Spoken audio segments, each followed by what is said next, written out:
Brands are hacking your brain, and they're doing it in under 1 second without you ever noticing. Sounds like a conspiracy, right? It's not. Right now, as you're watching this, color is controlling your emotions. Think I'm exaggerating?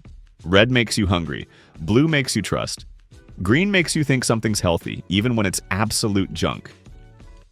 This isn't just marketing, this is psychology. And every major brand on the planet uses it to make you choose, spend, crave. You didn't want that burger. You saw it. Your brain reacted. And 0.3 seconds later, you thought it was your idea. But it wasn't. And today I'll prove it. Let's go back for a second, not to a store or a logo, but to your brain. When you see a color, it doesn't go through your thinking brain first. It hits your emotional brain, fast, automatic, and invisible. It taps into memories, desires, even instincts you didn't know you had. Now imagine this. Companies know that. And since the 1950s, they've used it against you. Back then, during the golden age of advertising, big brands realized that telling you their product was good wasn't enough. They needed to make you feel it. So they brought in psychologists, brain scientists, and even military researchers, not to help people, but to increase sales. They wanted to know what shade of red made people hungrier, what kind of blue made people feel safe, which green screamed eco-friendly, even if the product was anything but. They tested colors on thousands of people, tracked heart rates, eye movements, emotional spikes. They weren't designing, they were programming. From there, a whole new type of marketing was born, one that didn't wait for you to make a decision, it made it for you. And here's the scariest part. You don't even know it's happening. You think you're in control, that you chose that brand because it felt right. But feelings can be manipulated, and in 0.3 seconds, they are. This video isn't about design or aesthetics. It's about the invisible war happening inside your head. Every time you walk through a supermarket, scroll your phone, or pull up a food delivery app. Color is the trigger, emotion is the weapon, and your attention is the prize. But if you stick with me, I'll show you exactly how it works, down to the brain chemistry behind it. And once you see the mechanics, you'll never look at red the same way again, or green, or blue, or any logo that made you feel something before you even knew its name. You've been reading an emotional code your entire life. A code built by brands, designed by scientists, and engineered to work instantly. But now it's time to learn how to break it. So, how exactly does color hack your brain? Let's break it down. The moment you see a color, not read, not think, just see, it bypasses logic and shoots straight into your limbic system. That's the part of your brain responsible for emotion, memory, and instinct. In other words, color doesn't ask for permission. It hits you before you can react. This happens in just 300 milliseconds. To put that in perspective, blinking takes twice as long. And in that split second, your brain assigns meaning. Red equals alert, blue equals calm, green equals natural. Not because you consciously believe it, but because your brain has been trained to believe it. And brands? They're the ones doing the training. Take red, for example. Red is urgency. Red is danger. Red is appetite. It raises your heart rate, triggers hunger hormones, makes you feel like something is running out, even if nothing is. That's why fast food chains love it. McDonald's, KFC, Burger King, all heavy on the red. It's not because it looks good on a billboard, it's because it works. It makes you crave faster, order quicker, eat more. But here's where it gets really clever. Pair red with yellow, and now you've got hunger plus happiness, warmth plus speed. That combo is so powerful, it's been called the perfect fast food formula.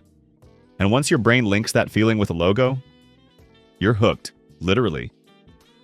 This is called emotional anchoring. It's how we associate feelings with colors, and brands make sure they anchor themselves deep. Now let's flip the spectrum. Blue is all about trust and calm. That's why banks, insurance companies, and tech platforms almost all use it. Think about it. Facebook, Twitter, PayPal, LinkedIn, even your doctor's office or the packaging on prescription meds. Blue tells your brain, it's safe here, you're in good hands. Whether that's true or not, doesn't matter, your brain's already made the decision. Green is next. Green screams natural, fresh, organic.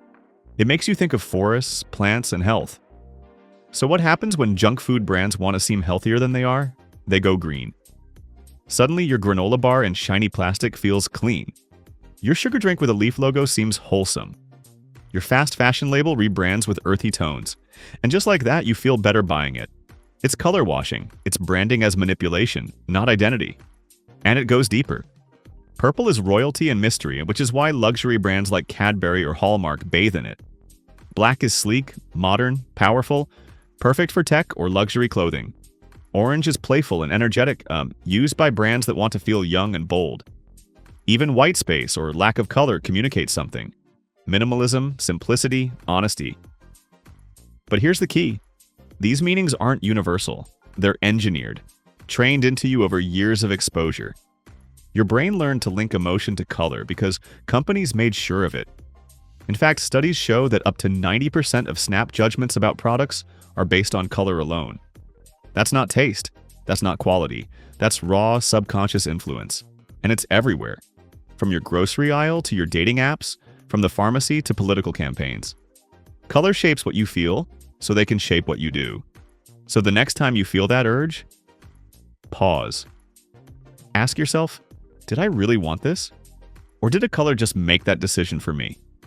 Because your brain doesn't care if it's being manipulated. It just reacts. But now you know. By now you understand the mechanics. Colors trigger emotions.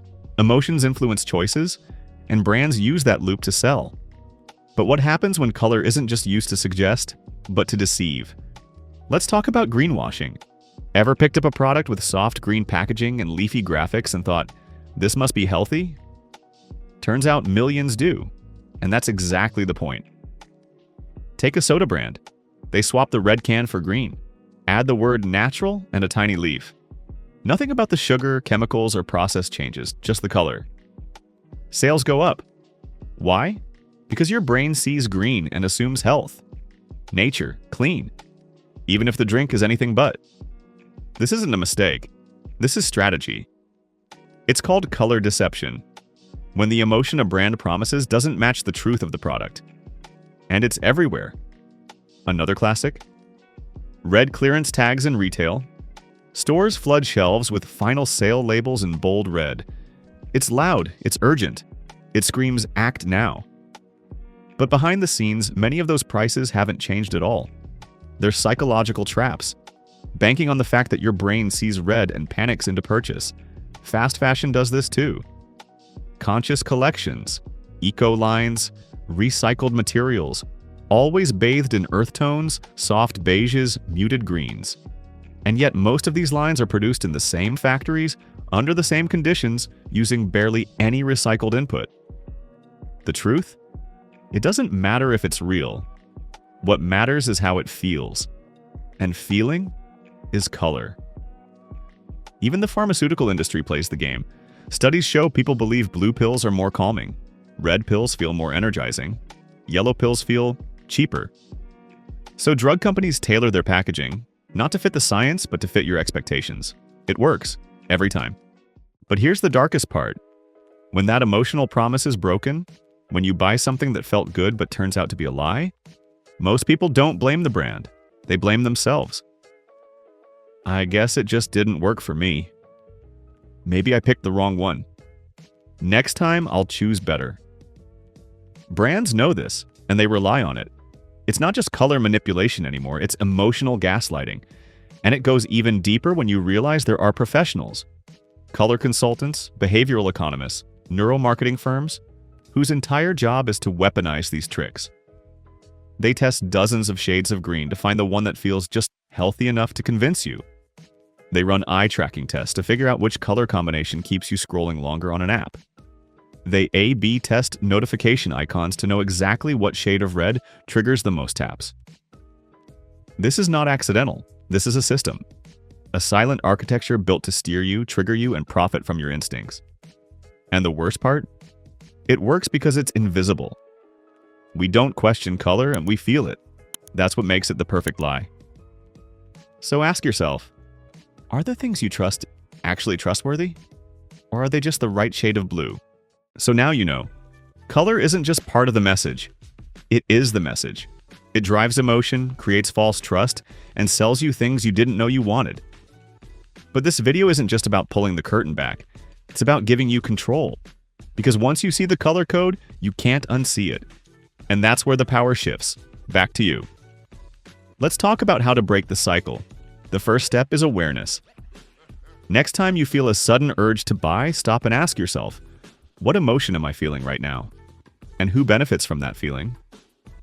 If it's urgency, pressure, or fear of missing out, ask why.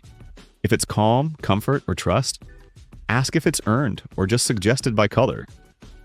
This simple pause of just a few seconds interrupts the pattern.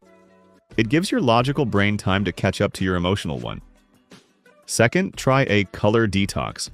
Walk into a store or scroll an app and mentally strip away the colors. Imagine everything in grayscale. Would you still want it? Would it still feel premium, healthy, safe? Chances are, it won't. Because once the color fades, the illusion often goes with it. Third, start spotting patterns. Pay attention to what colors are used in what contexts. Why is every urgent button online red? Why do delivery apps and dating apps use the same dopamine-charged palettes? Why does every eco-conscious brand look like the same soft, earthy Instagram filter? When you spot the code, you decode the manipulation. And here's the beautiful part. Once you do, those tricks lose their power. It's like waking up from a spell. You still see the color, but it stops controlling you. Now let's be clear, color isn't evil. It's powerful. And power, when understood, can be used with intention. You can use it in your own life to design, create, even communicate more clearly. When used ethically, color helps us feel, connect, and express. But when used deceptively, it becomes the most beautiful kind of lie. Because here's the truth. You've been taught your whole life to see the world in color, but now you're learning to read it. You're no longer the target. You're the observer. You're no longer the triggered. You're the decoder. And that changes everything. So next time you're pulled toward a product, a brand, or even an idea, ask yourself, whose emotion is this? Is it mine? Or did someone paint it for me? The choice is still yours. But now, you know there was a choice to make.